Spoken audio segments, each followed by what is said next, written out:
Thank you, Samantha, for sitting down with me today and going over your post-observation. I want to say that I really enjoyed watching your lesson. I haven't had much of an experience of watching the whole brain lessons, but what has gotten you interested in that whole brain teaching? Well, I really like the interaction it brings to a lesson. It allows the students to be fully engaged and interact and praise their peers. Once the students learn what is expected, it's wonderful to be part of. Great. Well, I can't wait to observe more of those lessons that you do. I also noticed that throughout most of your lesson, you were up front at the whiteboard and in front of the room. Tell me how you involve all students in your discussions and how you circulate throughout your room. Well, personally, I think I may have been a little nervous because of an observation.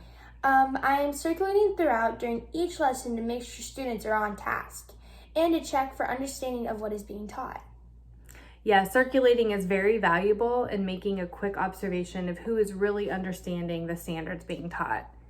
Something though that you might want to try is having your students go to the board and explain, explain their steps. You could even have ones and twos pair up and go up and share their thinking.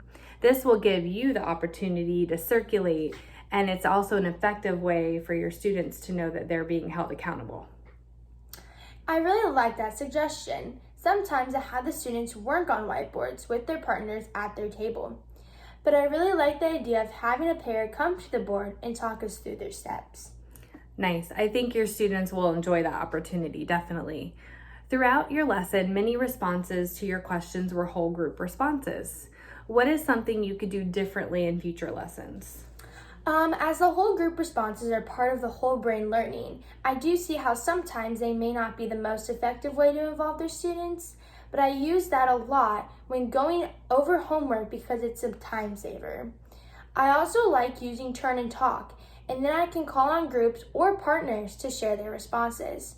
I could also have the students work their problems on a whiteboard and then hold up their whiteboard so I can see their work. There's definitely a time though for whole group responses, I'll give you that. But turn and talk and whiteboard and your whiteboard idea are great ways to assure that all students are involved in understanding. As you were modeling, how could you assure that there is more student engagement and comprehension in your lesson? As I modeled before, I do scan the room to make sure students are on task and then write a lot of what I'm modeling in their notebooks. I do a notebook check weekly, and I oftentimes have it circulate as I'm explaining the concept. Good. A weekly notebook check is a great way to see that the students are keeping up and understanding with the lessons.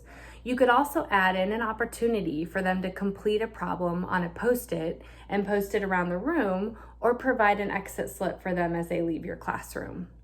I really enjoyed watching your lesson, Samantha, and having this discussion with you. I look forward to watching your future lessons. I appreciate the feedback and suggestions, Ms. Wardell.